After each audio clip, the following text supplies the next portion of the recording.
Hello, good morning student. How are you all? Fine. Standard 7, subject science and new chapter number 12, reproduction in plant.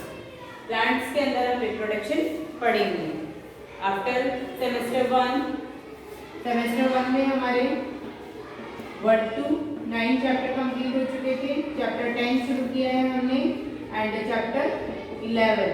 Chapter 10 is completed in life and chapter 11 recorded with RRB. ठीक है, just for your information, chapter 11, chapter 10 and chapter 11.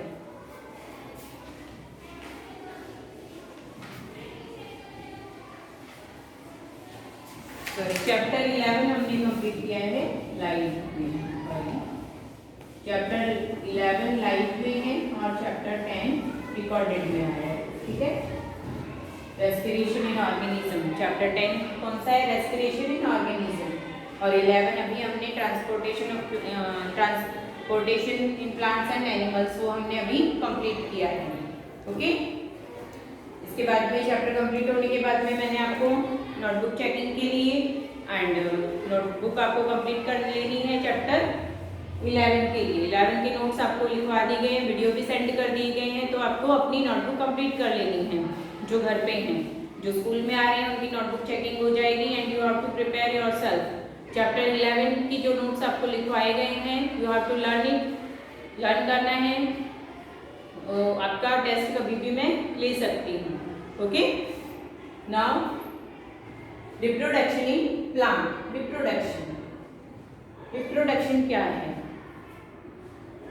Formation of a new generation. एक new generation का formation होगा.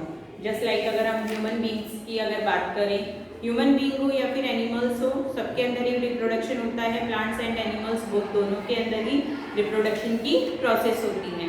Because without reproduction जो new generation है उसका formation भी नहीं हो पाएगा. अगर रिप्रोडक्शन नहीं है तो जनरेशन यहीं की यहीं स्टॉप हो जाएगी.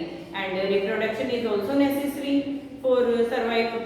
अर्थ के ऊपर सर्वाइव करने के लिए भी क्या जरूरी है? क्योंकि ह्यूमन बींग की जो जनरेशन है, जो बहुत पहले सालों पहले से चली आ रही है, वो आगे कंटिन्यू रहे, इसके लिए भी क्या जरूरी है? रिप्रोडक्शन जरूरी है. तो रिप्रोडक्शन का मीनिंग क्या है? एक न्यू जनरेशन का फॉर्मेशन होना. ओके, न्यू जनरेशन का फॉर्मेशन होना जिसमें प्लांट्स और ह्यूमन बींग की अगर हम बात करें तो जैसे आपके ग्रैंड पेरेंट्स से फिर आपकी father mother then after you. मतलब आपके ग्रैंड पेरेंट्स से आपके मदर फादर हुए, उनके बाद में आपका बोर्न हुआ. तो एक जनरेशन जो है वो चली आ रही है. ओके, और इसी कंटिन्यूटी को अर्थ के ऊपर बनाए रखने के लिए रिप्रोडक्शन बहुत ही जरूरी है. Reproduction, types of reproduction. Reproduction का 2 टाइप्स होते हैं, asexual and sexual reproduction. Asexual reproduction ऐसा रिप्रोडक्शन है जिसमें new plant obtain without seed. New plant का फॉर्मेशन होता है विदाउट सीड. सीड के बिना ही न्यू प्लांट का कोई हमें या ह्यूमन बींग में नहीं पढ़ना है, हमें किसमें पढ़ना है? ये चैप्टर प्लांट्स में पढ़ना है. तो ये जो भी हम डिस्कस करेंगे वो किसके अंदर करेंगे?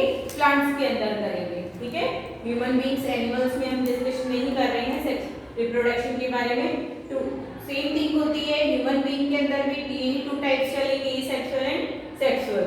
एसेक्सुअल रिप्रोडक्शन, एक न्यू प्लांट का फॉर्मेशन होना विदाउट सीड. सीड के बिना ही न्यू प्लांट को ग्रो करवा देना, वो क्या है? Asexual reproduction.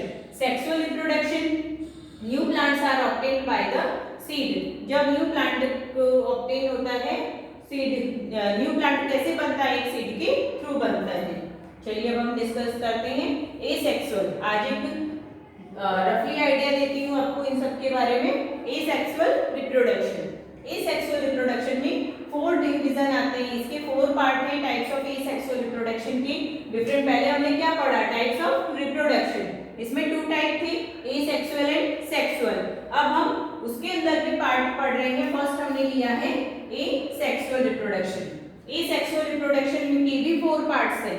फर्स्ट पार्ट कौन सा है? Vegetative propagation. वेजिटेटिव का मतलब क्या होता है? इसमें रिप्रोडक्शन में आपको 2 पार्ट समझने होंगे, एक वेजिटेटिव पार्ट और एक रिप्रोडक्टिव पार्ट। वेजिटेटिव पार्ट का मतलब होता है कोई भी प्लांट का कोई भी पार्ट आप ले सकते हैं, जिसको कटा करके आप अगर सॉइल के अंदर ग्रो करवाएंगे तो उसका फॉर्मेशन हो जाएगा। ऐसे पार्ट को हम क्या कहते हैं? वेजिटेटिव। ठीक है। रिप्रोडक्टिव पार्ट कौन सा होता है प्लांट के अंदर? फ्लावर। रिप्रोडक्टिव पार्ट कौन सा होगा? रिप्रोडक्टिव पार्ट वो कौन सा होगा? फ्लावर। ठीक है। यानी मेन रिप्रोडक्शन की जो प्रोसेस है वो कौन करता है? फ्लावर करता है। यहाँ पर हम बात कर रहे हैं वेजिटेटिव प्रोपेगेशन की। वेजिटेटिव प्रोपेगेशन जब प्लांट का कोई भी पार्ट लेकर के हम दूसरे न्यू प्लांट को ग्रो करवा सकते हैं तो हम उसे क्या कहते हैं? Vegetative propagation. इसका एक एग्जांपल देती हूँ, पोटैटो। पोटैटो को आपने देखा होगा, जब कुछ दिन घर पे रखे हुए रहते हैं तो उनमें एक ग्रीन व्हाइटिश सा बन जाता है उनके ऊपर, वो क्या बोलते हैं? उसको पोटैटो आई भी बोलते हैं। सभी बोलते हैं कि ये पोटैटो की आई है। अगर हमने उस पोटैटो के उस पार्ट को कट करके अगर सॉइल के अंदर ग्रो करवा दिया है, पोटैटो के उस पार्ट को कट करके अगर हमने सॉइल के अंदर ग्रो करवा दिया है तो क्या होगा? उससे एक नए पोटैटो का फॉर्मेशन हो जाएगा। जिंजर है, जिंजर का भी क्या करेंगे? आपको पार्ट कट करके अगर हम सॉइल के अंदर उसको डालते हैं तो उससे भी एक नए जिंजर का फॉर्मेशन हो जाता है। तो ये दोनों क्या शो कर रहे हैं? वेजिटेटिव प्रोपेगेशन को। यानी वेजिटेटिव प्रोपेगेशन किसमें है? एसेक्सुअल में, यानी न्यू प्लांट ऑब्टेन हो रहा है बट विदाउट सीड। हमने पोटैटो बनाने के लिए कोई भी सीड नहीं डाला है, उसका एक वेजिटेटिव पार्ट लेकर के ही हम क्या कर रहे हैं? एक न्यू प्लांट का, एक न्यू पोटैटो का फॉर्मेशन कर रहे हैं। ठीक है। बड, इसको बड भी बोलते हैं या फिर पोटैटो आई भी हम बोल सकते हैं, जो पोटैटो के अंदर फॉर्मेशन होता है। तो पोटैटो के अंदर से हमने एक न्यू पोटैटो प्लांट को बना लिया, पोटैटो को फॉर्म कर दिया। जिंजर के अंदर भी आप देखेंगे तो उसको भी कट करके अगर हम लगाएं सॉइल के अंदर तो उससे भी फॉर्मेशन हो जाता है। ओके। और फॉर्मेशन उसी का पार्ट से होगा जहां पर बड का फॉर्मेशन होता है। मतलब एक न्यू प्लांट का फॉर्मेशन आप कब कर पाएंगे? जब वेजिटेटिव पार्ट को कट करके आपने सॉइल के अंदर ग्रो करवाया है। ठीक है। उसके बाद में आते हैं नेक्स्ट बर्डिंग। बर्डिंग का एग्जांपल आपको देती हूँ, हाइड्रा। हाइड्रा के अंदर एक ब्लड का फॉर्मेशन हो जाना। बर्डिंग इन ईस्ट भी ले सकते हैं। चलिए, आपके बुक में ईस्ट है तो मैं ईस्ट का ले देती हूँ, ईस्ट। बर्डिंग इन ईस्ट। ओके। ईस्ट के अंदर क्या होता है? सबसे पहले एक स्मॉल आउटग्रोथ का फॉर्मेशन होता है। ऐसा है, मान लीजिए उसके ऊपर छोटे से एक आउटग्रोथ बनेगी। इस आउटग्रोथ को हम क्या बोल रहे हैं? बड बोल रहे हैं। ठीक है। ये आउटग्रोथ ही धीरे धीरे क्या होती है? बड़ी होती जाती है और उससे एक बड़े ईस्ट का फॉर्मेशन हो जाता है। वो आउटग्रोथ धीरे धीरे बड़ी होगी, बड़ी होकर के नीचे सॉइल के ऊपर गिर जाती है और इससे एक नई ईस्ट का फॉर्मेशन होता है। यानी एक बड का फॉर्मेशन हुआ और उस बड वहां से नीचे गिर गई और एक न्यू ईस्ट का फॉर्मेशन कर दिया है। इस प्रोसेस को हम क्या कहते हैं? बडिंग कहते हैं। उसके बाद में आता है थर्ड है आपके फ्रेगमेंटेशन। फ्रेगमेंटेशन भी इसका जनरल मीनिंग है पार्ट हो जाना, फ्रेगमेंट हो जाना, कट हो जाना। फ्रेगमेंटेशन का एग्जांपल है आपके स्पाइरोगायरा। इसका एग्जांपल क्या है? स्पाइरोगायरा।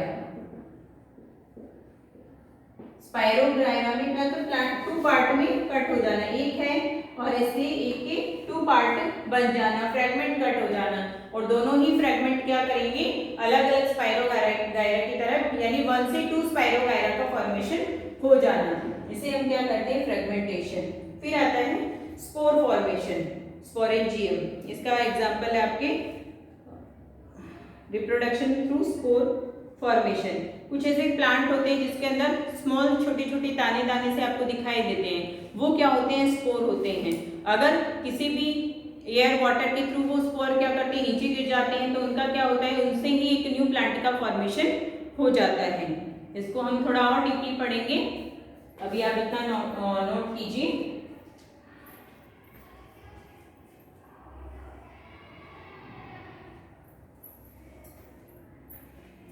आज के लिए आपको types of reproduction, reproduction, then after types of reproduction and types of asexual reproduction. Okay, next lecture में हम इन्हीं टॉपिक को कंटिन्यू करेंगे। Okay students, bye.